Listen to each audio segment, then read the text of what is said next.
Hello, and welcome to this previously recorded webinar from Clear Law Institute. Before we begin, I'd like to cover some administrative items. If you'd like to download the course slides, please click on the Event Resources section on the left side of your screen. Most continuing education agencies require us to verify that you attend the entire course to grant you credit.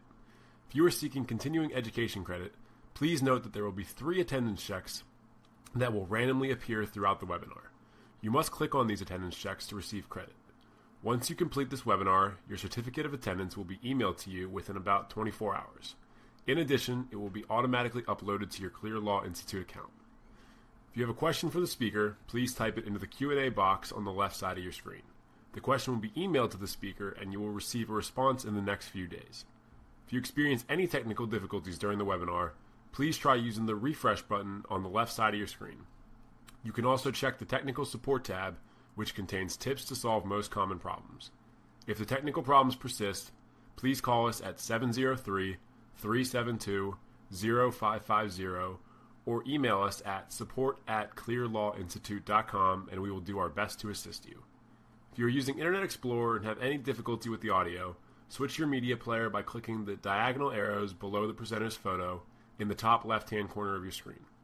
We hope you find this webinar useful and informative. Thank you, Joe. Welcome, everyone. I'm very happy to be here and lead this webinar today. I hope that you'll be asking lots of questions. As a speaker, my job is to be actionable. So hopefully you'll get a lot out of this today and implement it into your organizations. And as Joe mentioned, please do type in any questions that you have into the Q&A. I just want to start by letting you know that what I'd like to do is save the questions and answers until the end, but please feel free to put them in at any point and reference any information that I provide.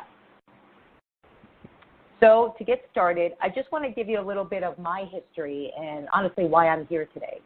So I started my career in digital marketing well over 15 years ago, and at the time, you know, social media was in its infancy. I started a social network with an idea.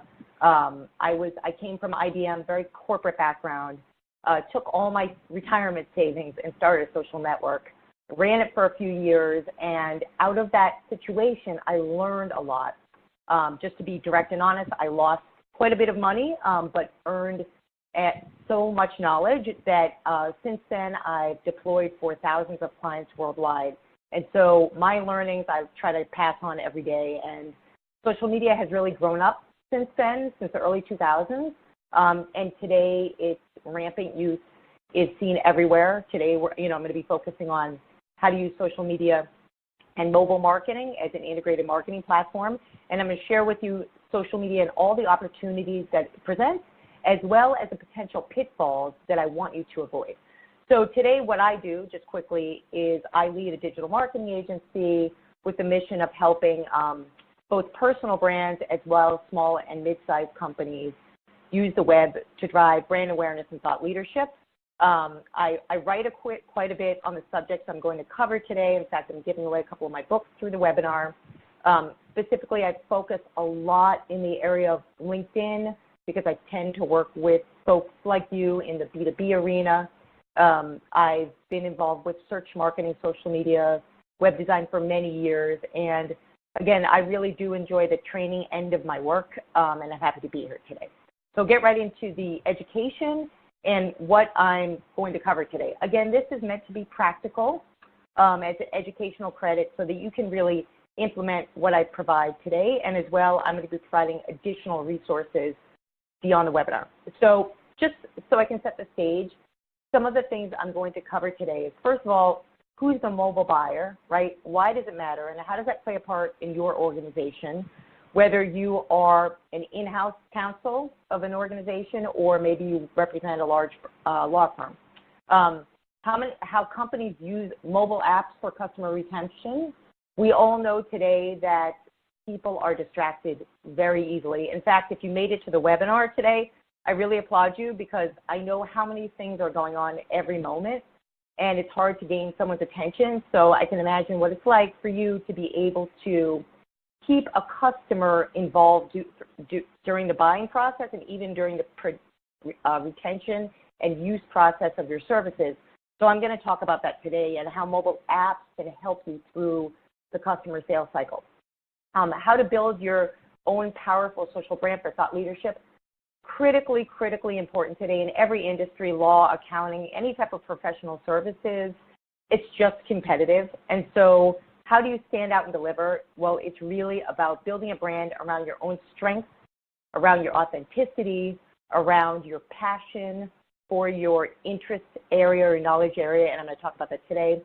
How to leverage the right social media channels. I've done, I don't even know how many social media plans for companies, and many times the problem starts with you're all over the place, meaning a company is on many social channels and they're generally not being managed in the right way to drive brand impact and market share. So I want to talk about how you choose them, the frequency, how that ties into mobile, and how you gain traction with the mobile customer, and then how you might potentially take advantage of mobile app marketing opportunities. And in other words, if you have a company that has opportunities to advertise or market within mobile apps, even within social networks.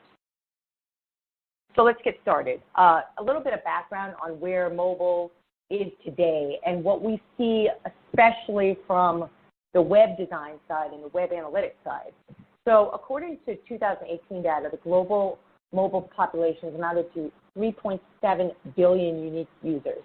What that really means today is users consume more time on mobile than they do on desktop today, and that's really important. In the search marketing space, we see that every day in how Google's changing its algorithms and how ads are displayed. It's just very important that you understand that when you're creating content, whether it's your website, whether it's your microsite, whether it's your social profiles, any type of web data or content that you're going to create, you want to create that for the mobile device. And that means multiple types, from Android, obviously, to iPhone, to tablets, and different sizes of devices. So this is important to understand when you're creating not only the design, but also the amount of content. And I can tell you, and somebody who has a very good friend in law, one of my closest friends, I know that there's a lot of content that you put out. And so one of the keys to your success could be just simply what I call reorganizing the size and the breadth and the series of your content. So looking at maybe the assets that you've created, white papers, reports, and things like that, and making them more web-friendly. In other words, maybe reducing the content, making it more image-driven or more video-driven. So, mobile advertising is really exploding today. And so can you play in that space? Americans are spending, and actually globally, people are spending more and more time on mobile for data consumption. The key metric really on this slide is that more and more users won't recommend a business if they have a poorly designed mobile website. So I would encourage all of you to check out your mobile sites. Have you gone through the exercise of either having a responsive designed website, meaning a site that it has been designed specifically for mobile, or a site that has been built on maybe a form or platform, which I see many times over in web development, that might need to be redesigned for mobile. So it's important that your content and your sites are built for mobile. And then it's about how do I have an integrated mobile marketing approach, right? So are you doing things like building communications through mobile? So let's say you're out there, which most lawyers and most industry thought leaders are doing today.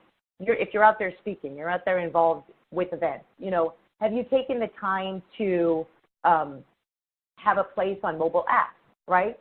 Have you listed your events on mobile-friendly apps or mobile-friendly sites? These are just some of the simple things that companies don't think of doing because they don't really think we're not an event company, but more and more you need to be there where the buyer is. 80% of social media time is spent on a mobile device. So again, it's about skinning down that content. It's about being present in places like messenger apps for mobile. Are you there? Because a lot of times you might be missing the mark simply just, for example, by not having the LinkedIn mobile apps on your phone and responding that way and making it a daily practice to do that. I'm surprised many times when I train law firms and I sit with associates and partners and they don't even have, these native apps on their phone and they're not making the use of it, because a lot of times we're all extremely busy people. That might be just a way that you can leverage your time, maybe, when you're on a plane or on a train, to respond to an inquiry. It's a really great way to communicate with your customer when you're on the fly. So the two most popular ways that companies are optimizing for mobile, and that you should definitely check mark that you have done through this presentation, is one, having a simple template that works for all devices. When I talk about a template, I'm really talking about everything. So when we talk about digital marketing today, we're talking about the website, right? We're talking about your social profiles. We're also talking about email marketing. And the email marketing, when it comes to B2B, is not going away, and it's also very important. So it's important that you're always testing the presence and the presentation of any marketing messages on mobile. And then secondly, creating a mobile responsive, design wherever you go. So these things are really important. And again, the impact is that more and more people are looking for your type of business, or even looking you up on mobile, and you want to make sure that that presence is correct. By 2019, the advertising is extremely important, and so you want to be able to have a plan that really supports mobile. In email, as I mentioned before, emails have grown by 180% in the last 3 years. In other words, people are tending more and more to get away from using desktop for email and focusing more on mobile. So again, thinking about shifting from maybe native email, maybe you're just doing Outlook. A lot of companies are still just pushing out emails through Outlook, and they haven't harnessed the power of great tools, like even if you're a small company, starting with something like a Zoho campaign or something like that. Or if you're more mature, using more mature tools like a Salesforce Studio for email, or maybe using MailChimp, but making sure that you're really utilizing mobile campaigns, because this is really how people are buying. Smartphone conversion rates are up 64% compared to those desktop conversion rates. So again, it's about thinking through that whole experience in mobile. And 88% of consumers who search for a local type of business are doing it on a mobile device. So again, there's lots of apps that use local directories.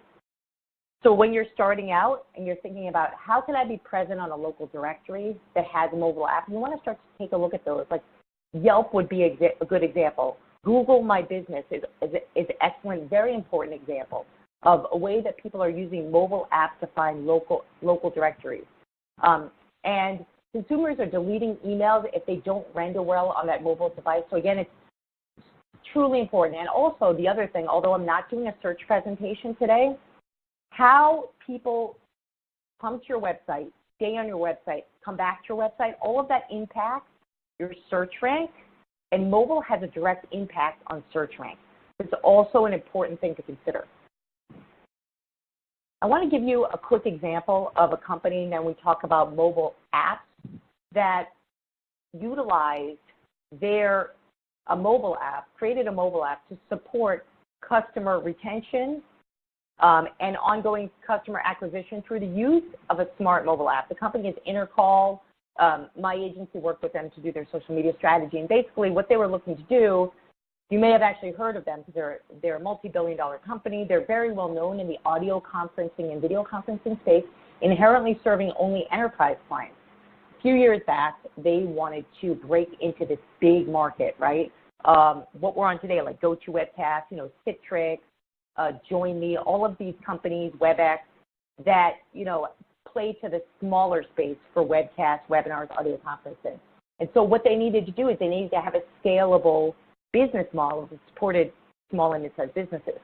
So one of the ideas that we helped them, to come to market was, let's create consistency with the mobile customer so that they have a place where that they are always on, right? And a lot of times when companies are starting and running audio conferencing, hosts aren't always on time and attendees aren't always on time, and things tend to go wrong, right?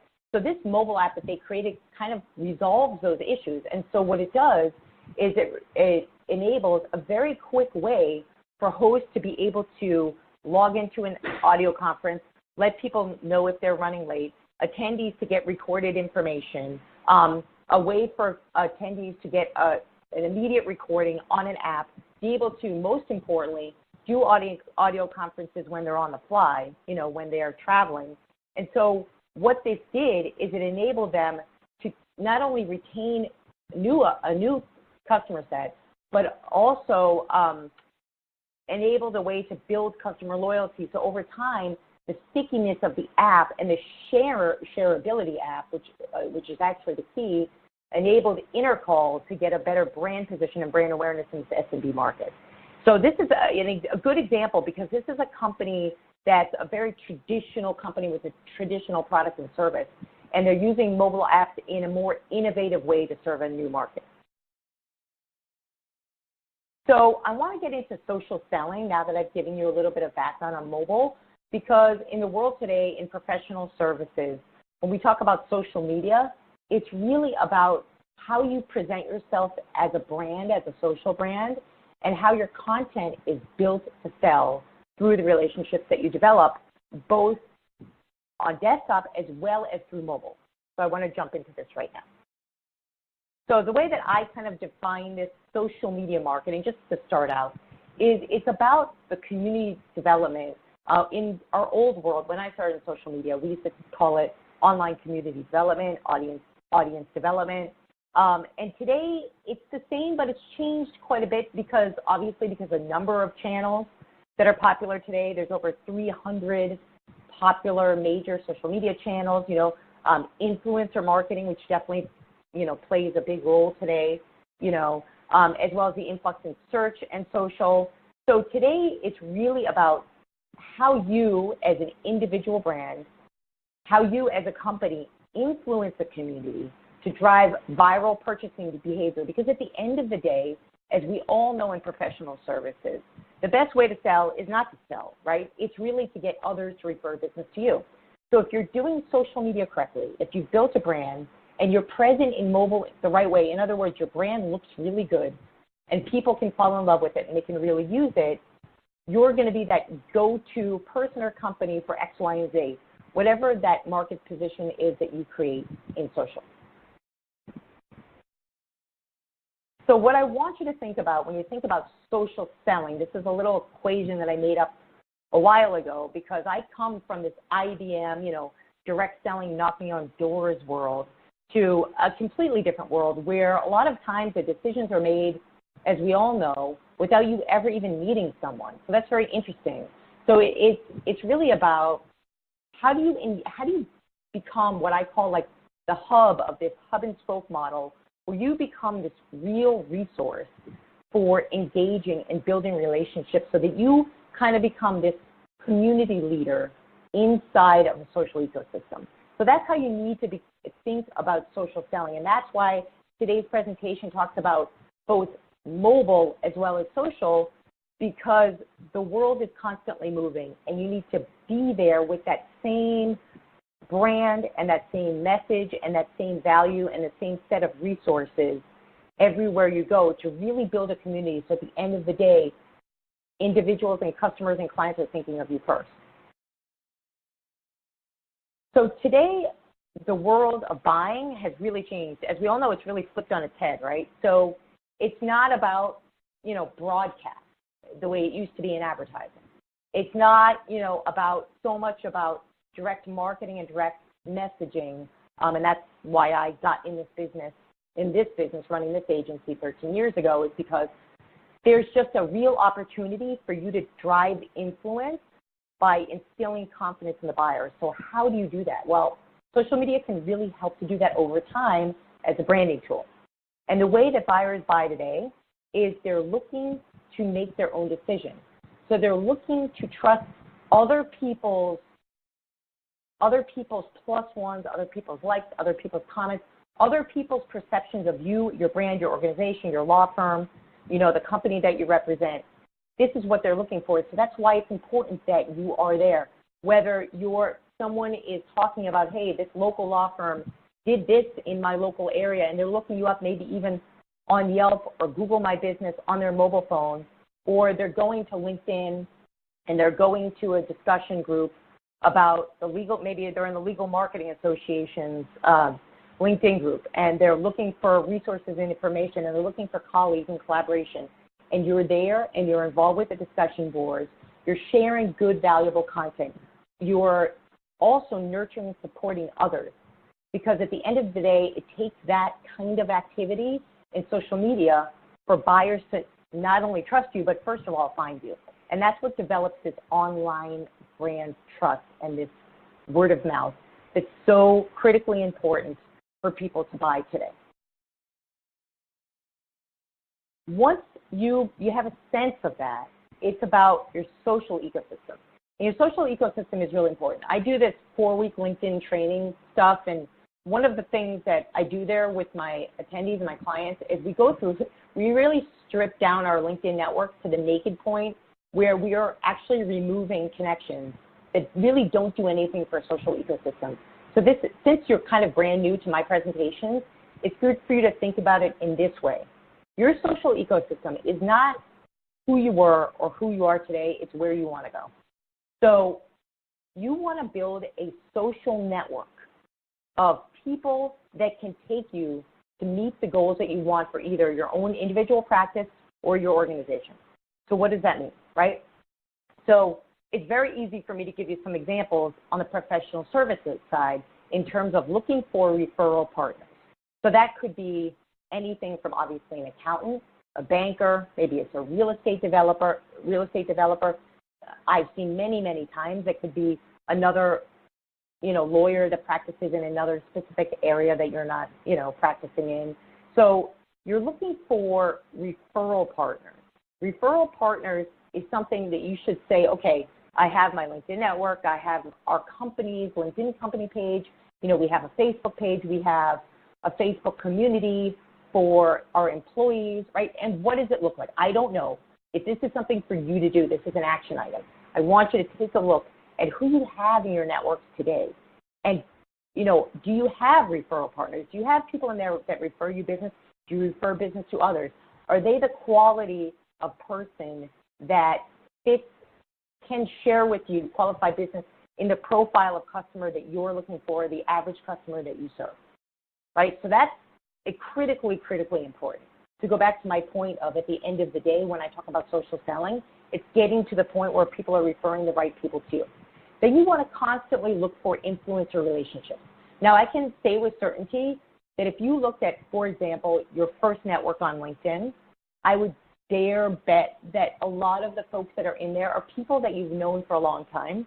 Maybe there's people in there that you don't know, but there's certainly a subset of people in there that you do know, you've known for quite a while, and maybe they are not a direct client, probably not, and maybe they'll never be a direct client, but that's okay, because there's a lot of people that can be influencers. And when I say influencer, I'm not talking about necessarily somebody that you pay to carry your message on Twitter. I'm more talking about an influencer is someone that has influence over a potential buy. And that could be different than a referral partner in this sense. If you have people in your network that continually share your content, it's a very good example. Maybe you put something out, maybe you write your own blog, or maybe you write on the LinkedIn writing platform, or maybe you have your own YouTube channel, right? And you have people in there that carry that content forward, and they could potentially carry that content forward to the right people if you gave them some instructions. Those people could be your best adversaries to help to bring your message forward. So that's really important. Then when it comes to creating the social ecosystem, there's some activities that you need to do, or you need to have your marketing people do, or whoever it is within your organization, but it takes work.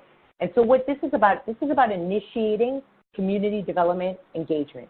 And so this is about initiating things like we're doing right now, right? We're doing a webinar, and this is about education, right? So when's the last time you were a guest on a webinar, or you were on a panel, or you guest blog for, another law firm or an accounting firm or something, right? When's the last time that you invited, you sent out an email campaign to get, potential customers to come to an event? So this is what it takes. And, how much marketing do you do pre, during, and post that event through social media? This is what keeps you top of mind. And as we all know, to get back to what I was talking about before, people are busy. So you have to stay top of mind in social media. If you're involved in like Twitter, for example, you know that's a channel that's a 24/7 reactive, media-driven social network, right? It's made for microblogging. So it's sites like that, as an example, that can clearly show you that your job is to be there kind of all the time. And you need to promote issues that matter. And the only way that you can promote issues that matter is that you have to, and this is just like standard marketing information, is that you need to understand what matters to them, right? So it's your job to ask them what's going on. Now, I started in social media, it feels like a million years ago. And when I started in this space, it wasn't called social networking. It was called data mining for a reason. And it was a market research tool. And it was about listening. So it's gone from a listening tool to an amplification tool. However, listening is, to me and to most social media practitioners, is still equally as important as amplification. So what that means is you need to listen to what matters, right? And it could be something with, like Joe and I were talking previous to this, and we were talking about things like, regulations in your industry. And yes, of course, that's very, very important, right? But there might be other things that are just important. It might be a new technology that changes the entire legal industry. I don't know, So you have to stay on top of what's going on to understand what you need to deliver and really, kind of put your flag in the ground and put your foot down and say, this is where I'm going to commit to serving my community. And this is what builds that influence that you can have to drive sales. And again, thinking in a mobile way is to think, what content can I create that matters that I can deliver in mobile? Is it going to be a mobile-friendly email campaign? Is it going to be a series of videos that I'm going to deliver on YouTube? So starting to think in what I call more advanced content tactics will help you to kind of visualize where you want to go with this. Okay, so I want to talk a little bit about how we marry traditional B2B sales to social media and what that looks like. So I mentioned social branding, and social branding is really the value of creating a personal brand through social media. And so when you create this social brand, right, it is the activity of creating a sales persona and utilizing that sales persona as a social brand through social media. So what are the things that you can do as a potential, and I hate the word salesperson, to be honest with you, but a potential agent of your own business through social media to drive sales? So there's multiple things that you can do through social media. So first of all, you can identify a potential lead very easily. Every social network, a major one, like, the ones that you should be thinking about as your channels, which would be LinkedIn, YouTube, obviously Facebook, Twitter, Quora, which we can touch on today a little bit, maybe even Pinterest, depending on what you're doing, and a few others, Instagram. These are major social channels that have become so sophisticated that each one of them, I know because of my work in search marketing, each one of these guys now has a sophisticated search tool. So that's fantastic. You see this with a perfect example would be LinkedIn, which has multiple advanced search features. And if you had something like their license to sales navigator, you can even search to folks that are outside of your first and second network. So there's this whole thing about identification that you can do to filter down to identify the people that you want to reach out and engage with, right? You can qualify.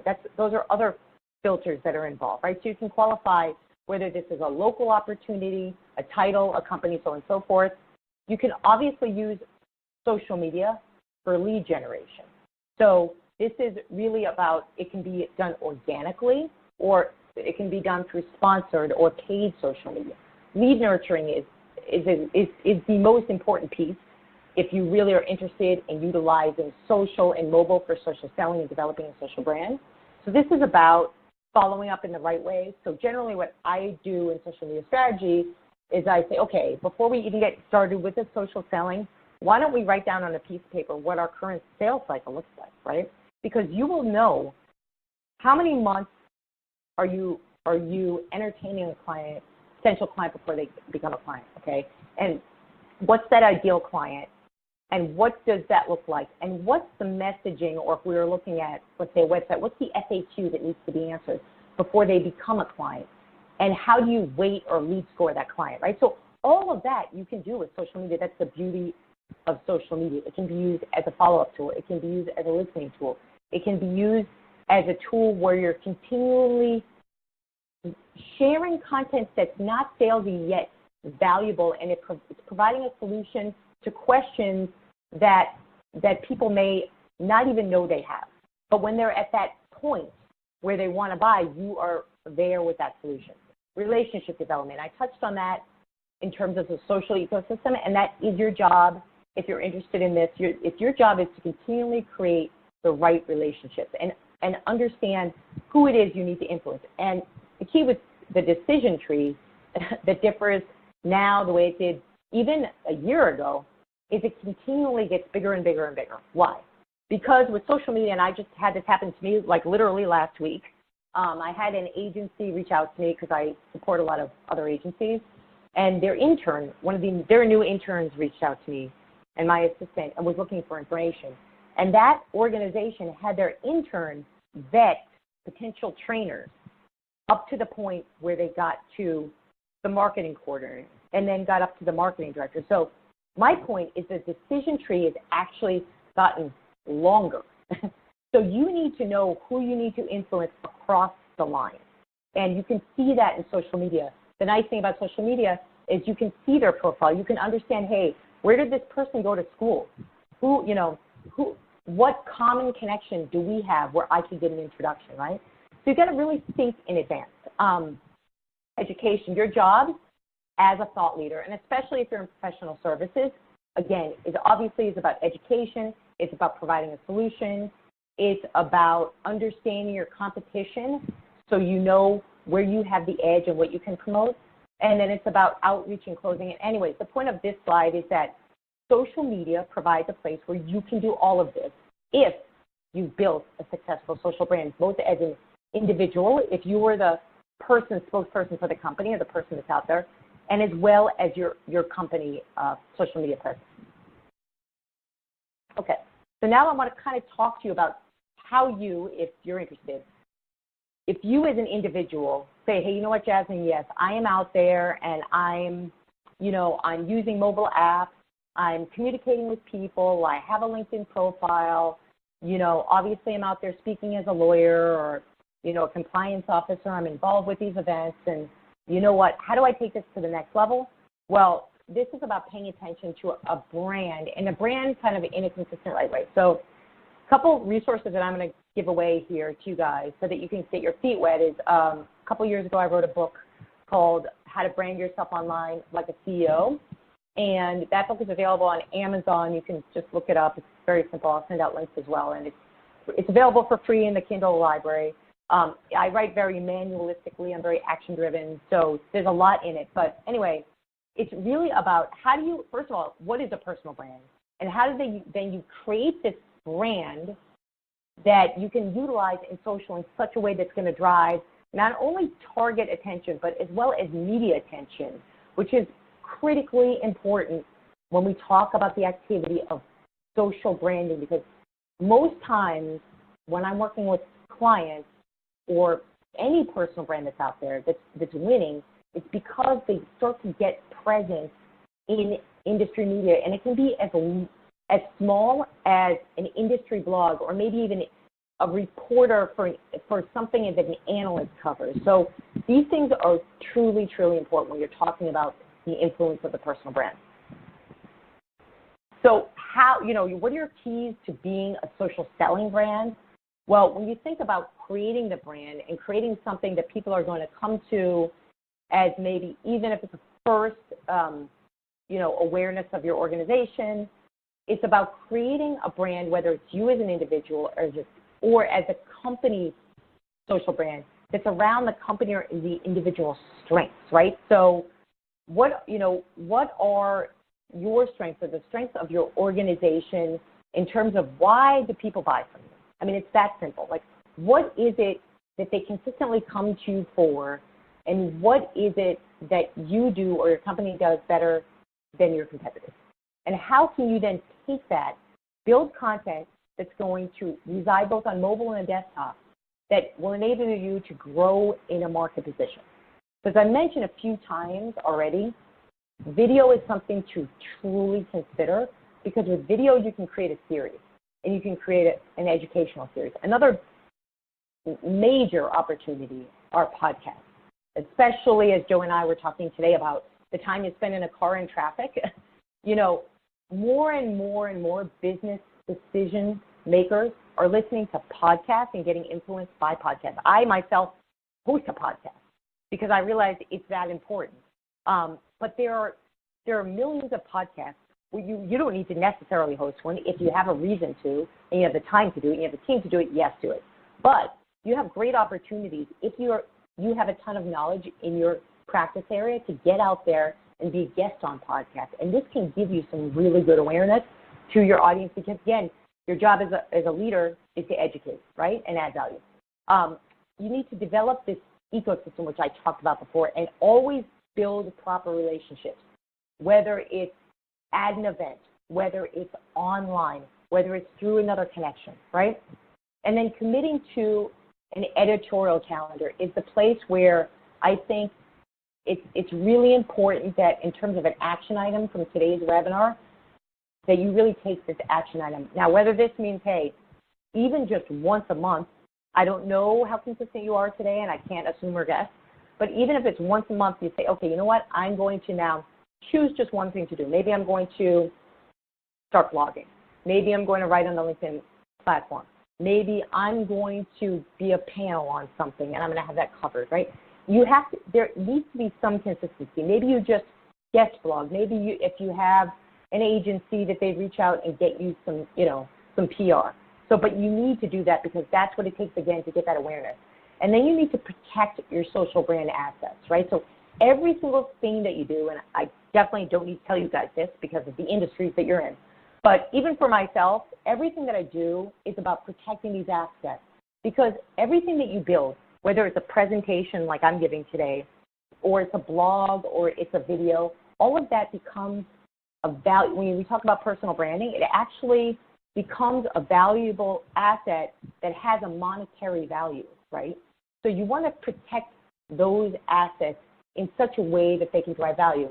And so a quick example of how you might think about doing this, and I'm not sure if you're doing this today, is on your website, you could have a gated area. So in our world, we draw this divisional line between open content and gated content, right? So open content, as an example, would be just content on your blog, or it could be content that you're pushing out, let's say in your short form posts on LinkedIn or something like that. Gated content is the content where maybe you're serving behind it a promotion. Let's say it's a LinkedIn ad, or maybe it's Google AdWords, or maybe it's a YouTube ad that says something about, would you like to learn more about X, Y, and Z, whatever your organization represents? Download this webinar, or, get access to this piece of content where you're asking for information, and that information could be an email. It could be, a name, phone number, and email. That information, that personal data information obviously becomes monetary value. And that's when I talk about when you think about, all right, creating this content, because my caution to anyone who's interested in social branding is to just end up spending like 70% of your time or spending money having another person create content for you and push it out, and it becomes all free content where you're not deriving value from it. So that's really important for you to plan ahead. So what do successful social brands have in common? Well, first and foremost, they're creating and delivering thought leadership, right? So that's number one. I have personally a million examples, like Richard Branson, Sheryl Sandberg, Mark Zuckerberg.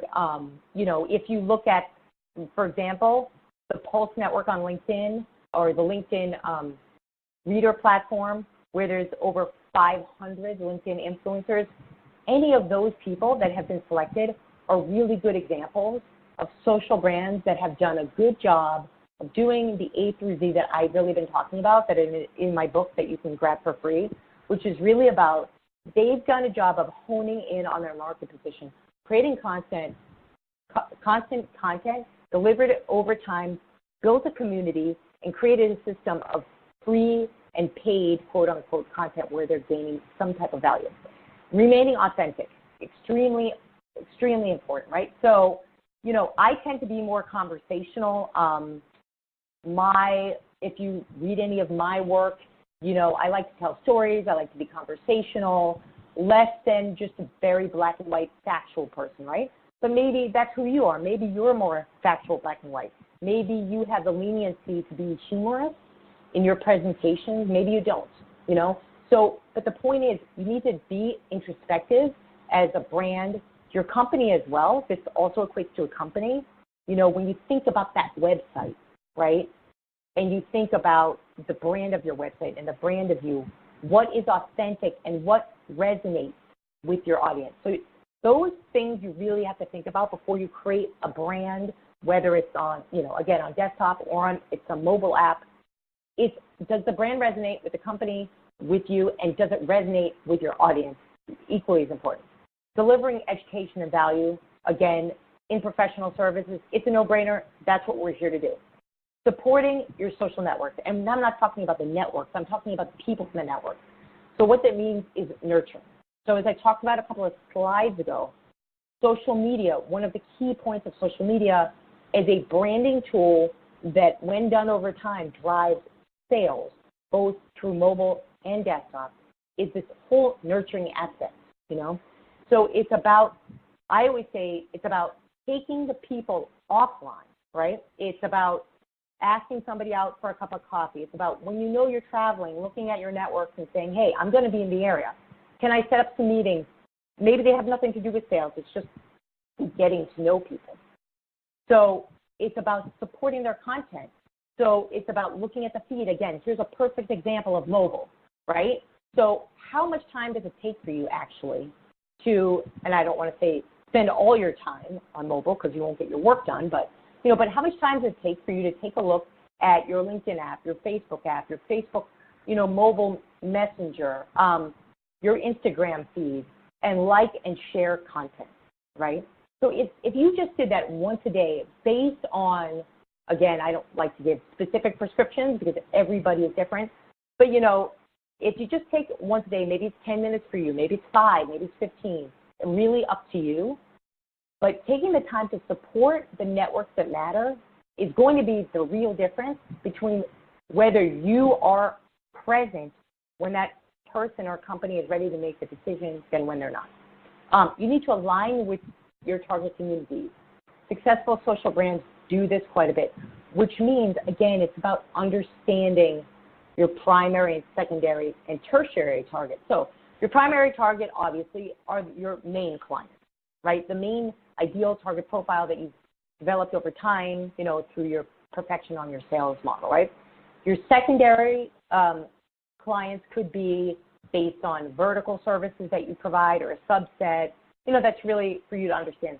But the third type of target community that you need to understand when I'm talking here, and I'm talking about digital, I'm talking about media that you can have influence over. Like, it could be bloggers, it could be YouTubers, it could be, as simple as a small business community, right, that maybe you want to have influence over online. It could be a small publisher, it could be a general publisher. So understanding those communities, whether it's a discussion board on LinkedIn or it's a Facebook group, and there's millions of Facebook groups, right? So it could be a conversation that's happening on Quora. It's understanding, are these the right communities for me to spend my time there or spend my company's time there to create this content and be there? And you want to remain consistent. That's really important. So if you say, hey, you know what, once a week, we as a company are going to commit to this content or this conversation or lead this group, you need to do that. Because the worst thing that happens when it comes to social media marketing and companies and social business is that a company will do something over time and just completely forget about it and still expect sales from that arena. And it's about nurturing and committing to this owned brand and style. So an action step here is for you to define your own brand style, right? So for you as an individual, or even if for your company, what is your authentic voice? And when I talk about your voice, if you guys, after this webinar, I encourage you to take a look at your own social profiles, your own company social profiles, and even the smallest piece, right? Even the Twitter, profile header. Is that consistent, right, with the website? And again, to go back to what I said before, like taking the time for you to think about the future, where the company is going, where are you going? Is it authentic, and is it something juicy and interesting enough that your audience will care about, right? Because do you know how your audience actually engages, right? Are they quick to make decisions? Do they take their time? What information do they need? What does it need to look like? And I mean everything from the color, the design, the language, the movability of the content, right? So would an infographic make sense for your audience, or does it need to be audio and a podcast that maybe is going to be better suited for iTunes, right? So you need to understand that. What communication style do you possess? Again, are you more factual, right? Are you more humorous? Do you tell stories? As a leader, it's really important for you to hone in on that communication style and how you're going to deliver it as a brand in mobile and on desktop. And what image do you need to portray? And that could be anything from, the way that you dress to, because I'm a speaker, I'm involved with like the National Speakers Association. We talk about how even moving on stage, even moving behind the camera for a YouTube shot, or if you're sitting up tall enough. Like, honestly, all of these little tiny things can make a big difference when it comes to your online brand style. Because that content that you create over time can either positively or negatively, and we call that in social media positive or negative sentiment, can influence and drive that target visibility. And so you want to be that role model, right? Again, you want to lead and participate.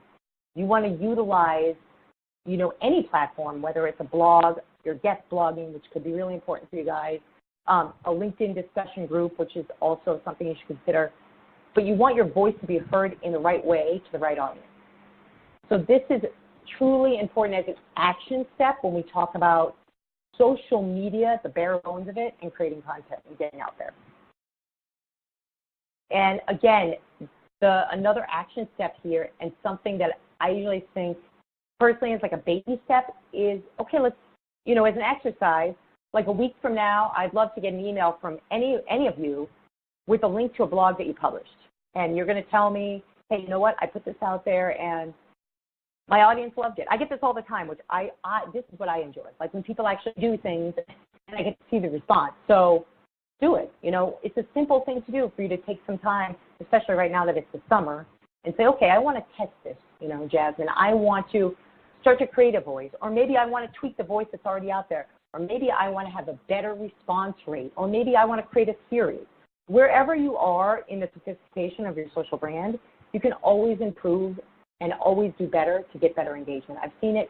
I've worked with some of the highest level executives to startups, So what is your authentic voice? Can you create something that you can then think of consistency on, right? So I would say maybe something that you might want to consider is just taking the LinkedIn writing platform, take a look at what you've written in the past and think about, hey, you know what?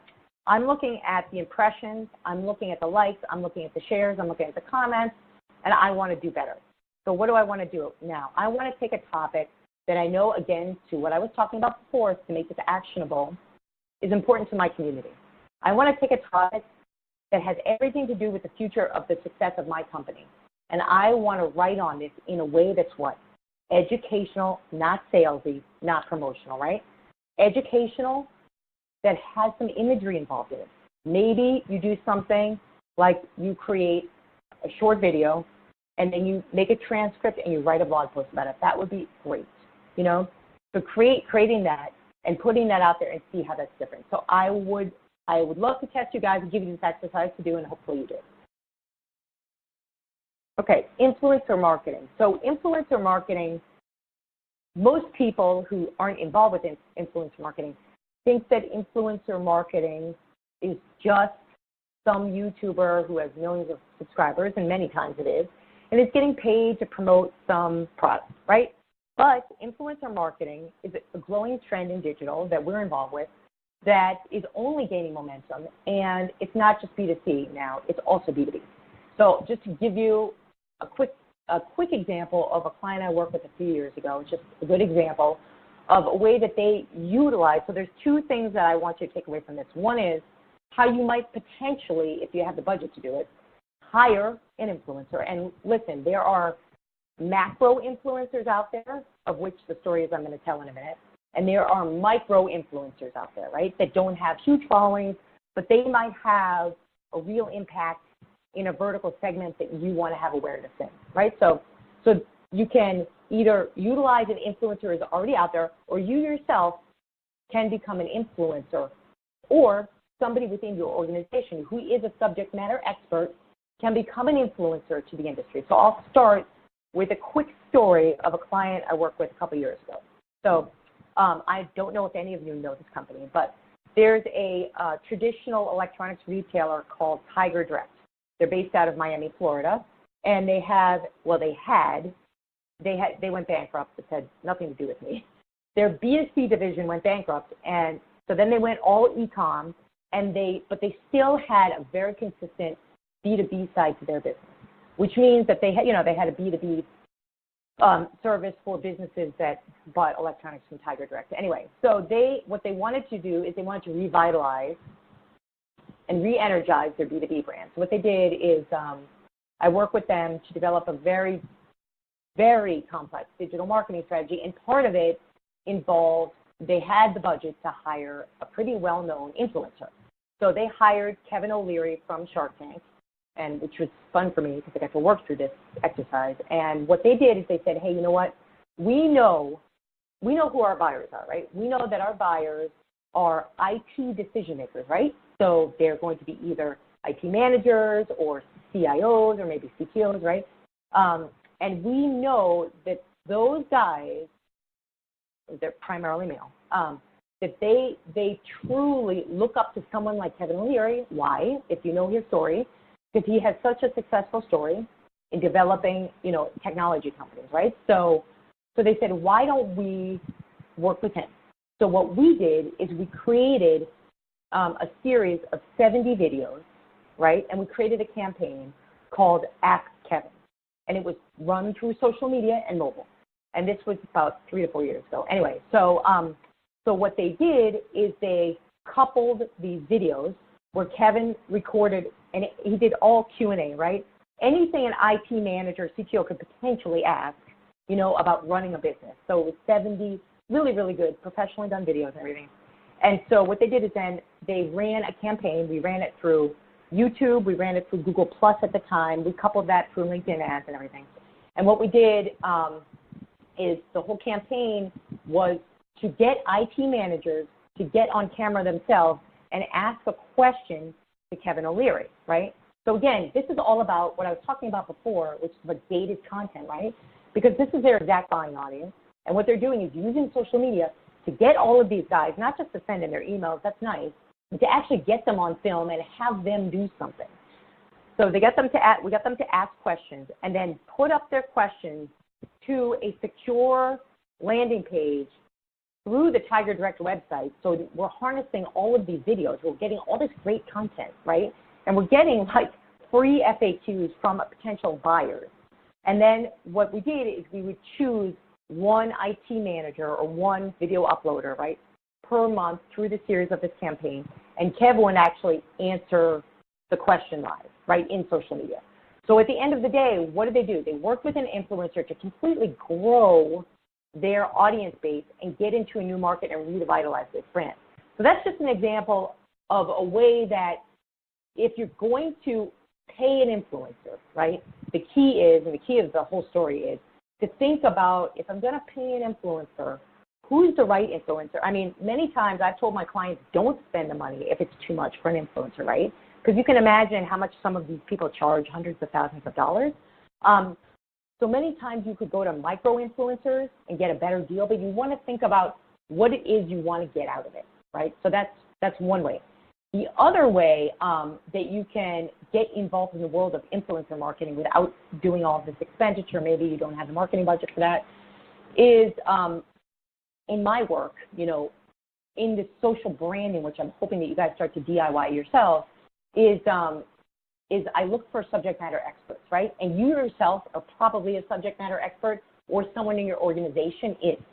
Those folks can be potential influencers, and what that really means is subject matter experts have the ability to create content that is influential. And I'm going to give you another quick client example, and then I'm going to jump onto channels here. So I have a client I've been working with for years. One of my favorite clients is a very well-known data analytics company, and some of their founders were an offshoot for Google. So I can tell you these people are smart. It's like an understatement.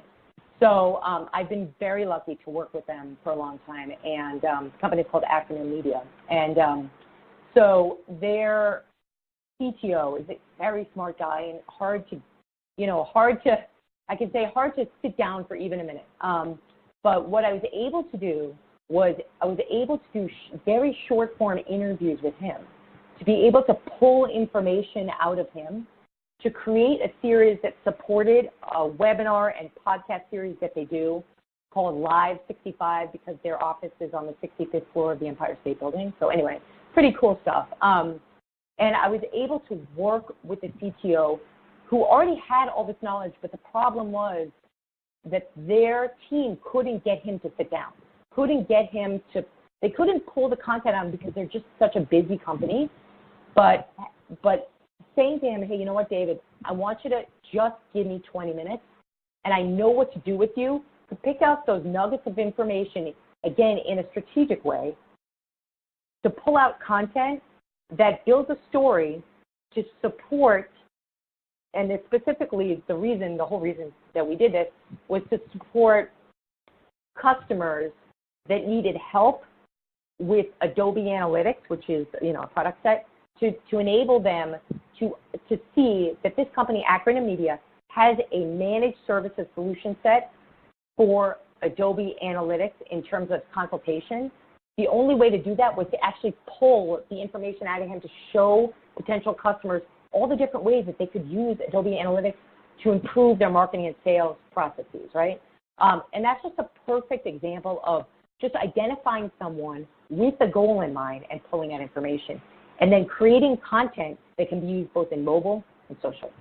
So there's multiple benefits to influencer marketing, whether you do it the A way I gave you or the B way I gave you, but it needs to be authentic, and it needs to drive that authority and reach. And what it's starting to do, influencer marketing, is it's starting to replace, or at least be a higher kind of volume marketing tool than some of the former marketing tools. So it's something that I think that you should consider.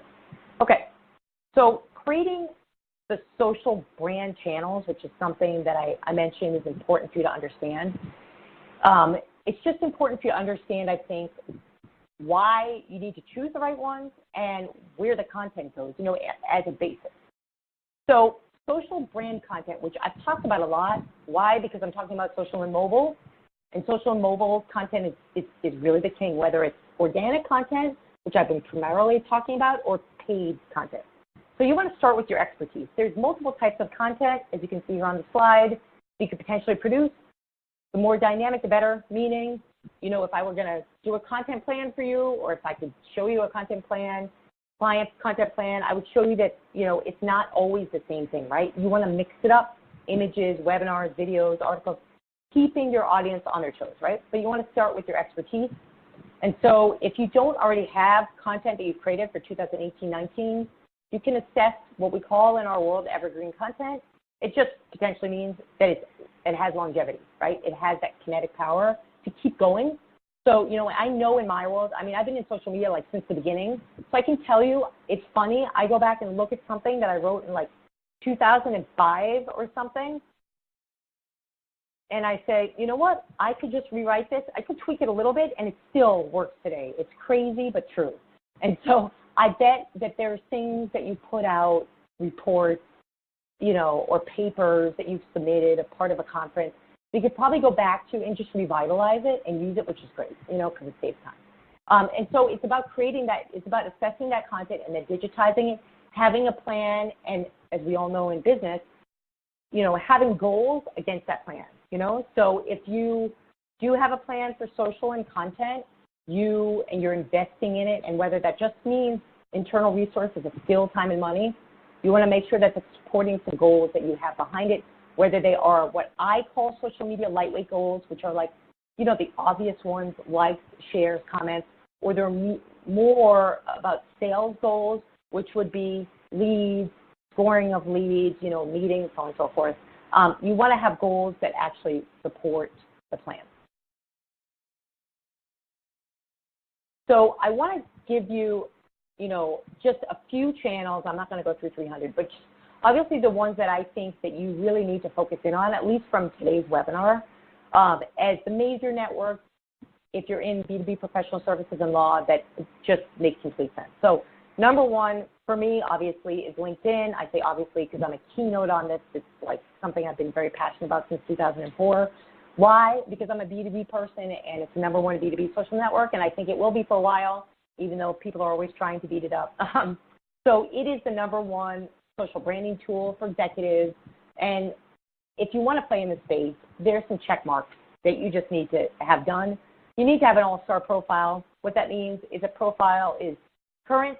You have a current headshot, headline. It's consistent. It's developed. Your resume doesn't have major gaps in it. It sticks to your market position. It's interesting. It's in line with your authenticity. It resonates with your title. You know what I mean? So most of the profiles that we do are a third person, generally working with executives. So that's important. You're making use of its massive content marketing opportunities, from short form posts to commenting to discussion boards to long form posts. You're using it as a networking tool. There's over 3.5 million groups on LinkedIn. You're never going to be participating in all of them. And most people, in my experience as a LinkedIn trainer, don't even participate in 5% of the 50 that are present in a premium profile.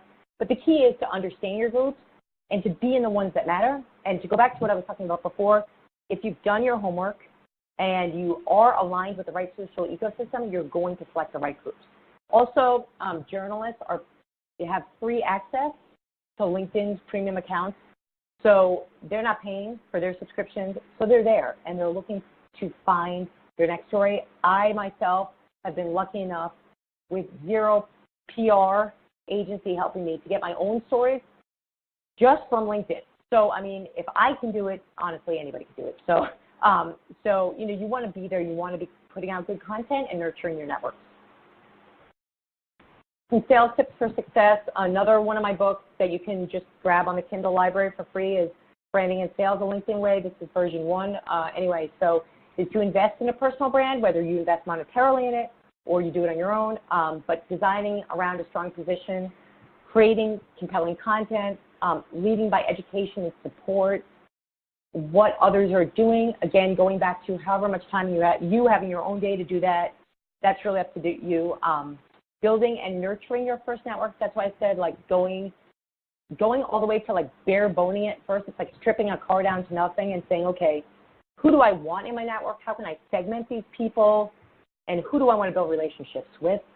That also goes for the groups. And then committing to your content, whether that's long posts, which I would encourage you to do once a week, a daily short post of value. My LinkedIn profile ID, and I encourage you all to have your own domain that makes sense to you. Mine, I encourage you all to request to connect with me on LinkedIn. Obviously with a note that says we met here, is linkedin.com/in/online branding. That's my domain. So, and you can have your own domain. Obviously think about it before you commit to it. But these are just some sales tips for success. There's many more in the book and gazillions more on my blog if you're interested. Twitter influence. This here is an example of my acronym client that I mentioned because their CMO is probably one of my favorite people on the earth. So he's just an amazing person, and for many reasons, but he's one of the reasons that company has grown so much, and he, is a guy he's out there, he speaks all over the world, an impossible person for me to ever have lunch with. But anyway, so he's just a good example, so I put him up here. But, it's really about creating this influencer persona. And as Mike does, he's putting out humorous content. He's always supporting his colleagues, which I know you can do, supporting events that are out there, supporting the conferences and the associations of which he's a board member of. It's about listening and engaging with target media, discovering new audiences through hashtag visibility. This is not a huge Twitter presentation, but I would say something that you do need to think about is when you are either hosting events, primarily if you're hosting events, think about utilizing a hashtag strategy that makes sense for longevity, right? So there's a billion conferences where I've been a speaker or an attendee member, and the ones that are memorable usually have a conference name that's a brand name that's tied into a hashtag, right? If you think about it. So you want to think about how you can develop hashtag success in the same way. Twitter is also, just like LinkedIn, a good opportunity to find opportunities for yourself. It's a matter about being present. One thing that you can definitely do is understand that there is a tweet chat universe. Companies, especially in my world and probably in your world, there's SaaS-based companies that are constantly hosting tweet chats. Like in my world, companies like Hootsuite, which is a social media monitoring tool. I've been a speaker on their tweet chat. I'm a guest every week. Same thing with Marketo and other SaaS tools. So you want to look for tweet chats that are being hosted out there. Those are the greatest places to have real-time conversations with colleagues that matter, that you should think about, and then join an offline event career conversation. So we all know we're busy, maybe not so in the summer, but definitely in the fall. Hey, Jasmine, you're having some audio issues there? Am I? Oh, there we go. That sounds better. You were sounding, we're having some latency issues there for a second, so I apologize for cutting in, but now you're sounding better. Okay. Where did I cut out? Right there, just about the time you began, or about right after completing hashtag visibility. Okay, great. Yeah, sorry about that. So my mic dropped a little bit. So so as I was saying, one thing that I would encourage you all to do is look for and participate in targeted tweet chats, because many times that's where I have found colleagues that matter, and you can bridge those relationships. The other thing I want to really impress upon you guys is that just because I'm talking about social channels one by one, I am not talking about it in that way. When you build an audience on Twitter, it's the same thing as the topic today. Just because you connect with somebody on mobile doesn't mean you're not connecting with them also on desktop or at an event, and the same thing with social. So if you build a relationship with someone on Twitter, you want to remind yourself that, hey, you know what, I need to ask them to connect with me on LinkedIn as well, or maybe invite them to an offline event. And then lastly, the point here is that many times people can't attend conferences, but that does not mean that that conference does not have a tweet chat going on or a Q&A or coverage. So you can definitely engage in tweet chats going on, and it gets you present in a conference that maybe you couldn't attend for some reason. I want to give you an example and talk to you about YouTube. YouTube is definitely an area, my agency really focusing in on, and B2B, it's just something that's very, very underscore important today, that you're harnessing the power of professional video. And so, this is about having a video plan in mind, whether it's just, hey, we want to start small and we just want to have a really good video of the company, hey, that's great, or we want to get more microscopic and specific about this, and we want to do video series with our thought leaders, or practice, leaders in vertical areas, in the case of law firms, or we want to do a video series like my favorite, believe it or not, is Price Waterhouse. I don't know, I just love, they have a really good video series that is not boring and it's very engaging on regulations in the industry that I came across, and I just think it's a really good one. So, or it could be a video series if you're interested in employee advocacy and employee acquisition, thinking about videos around your company and its culture is also something that's important for any company. So the point is to have a video plan. When it comes to the personal brand and social selling, it's about telling the story, right? It's about, being humorous at times, telling a story like I was trying to tell you up front, like why am I even here today? Why did I ever get involved in social media? What happened for me to be able to be an educator, right? So like, why did you get to where you are today and how are you able to tell the story. And so when you're thinking about video, it is human and individualistic. So it's about supporting the personal brand, unique selling position, having ongoing supporting playlists. And, let's say a video doesn't come out so great, but an audio does. The audio piece of the video, many times, like we do, a lot of times we have clients will send us like the most tragic videos, and we'll just cut it up for audio, and we can reuse the audio. And again, podcasts are becoming more important in terms of consumption of content for decision-making in B2B, so you could think that way. So on our YouTube channel, we have an example of a client that we worked with in the process serving world, Supreme Judicial Services, and I really enjoyed being a part of this video series for them because it's just a homegrown story, which I personally thought was pretty cool. The owner of this company, he tells the story about how when he was a kid, he said, hey, I really want to be a lawyer. I want to go to law school.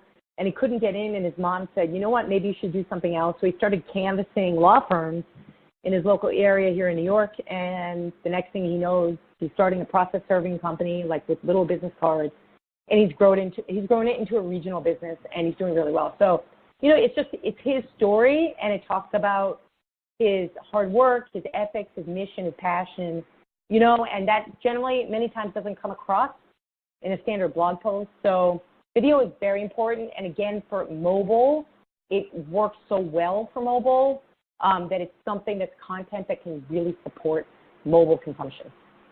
Okay, so that's really the end of my content today. I just want to share with you now a couple of resources, and then I want to give some time for Q&A.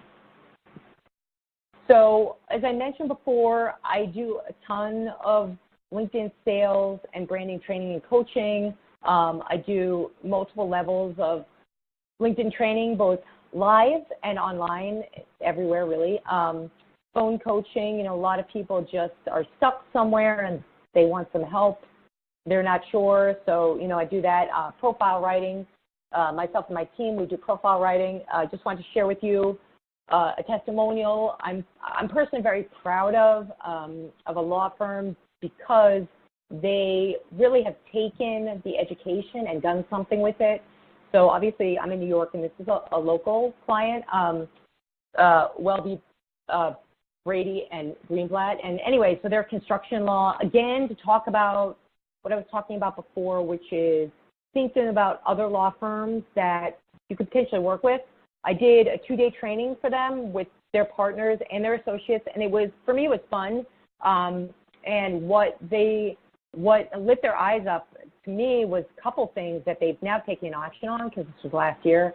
They were out there like really exhausting themselves, speaking at events and kind of traveling all over the place, and they weren't really harnessing social media, and they weren't bridging these relationships, and they didn't really even understand so much about the power of the referral ecosystem. And I think that's where it hit home with them, where they said, hey, yeah, I started asking a lot of questions because I actually had the time to sit with them in person about their strategy, their business strategy. And I found out that, that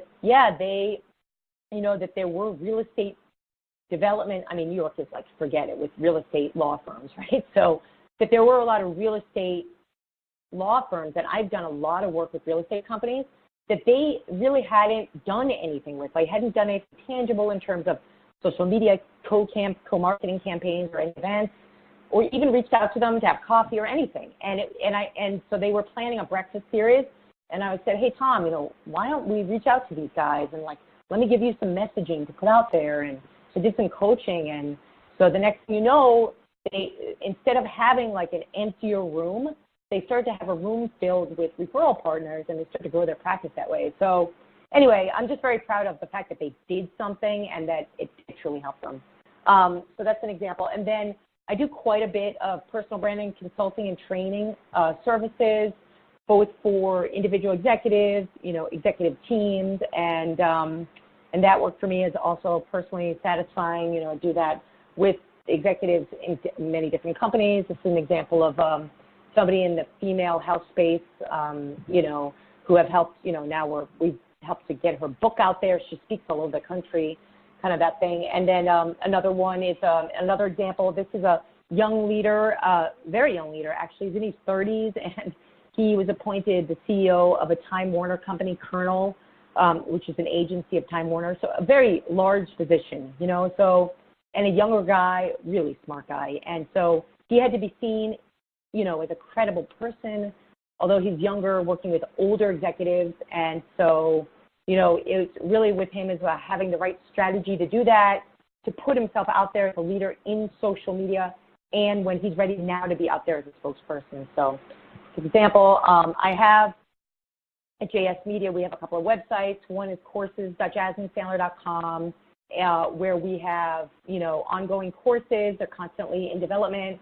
These are very low-cost DIY courses. We also do, my team here does full-on custom course development, like everything if you're looking for a system to be developed with Q&A and all of that. And then we also do here, ongoing coaching and obviously digital marketing implementation. And this is just quick from acronym. Again, one of my kind of favorite clients that we've done everything from coaching and strategy to training and really watch them grow.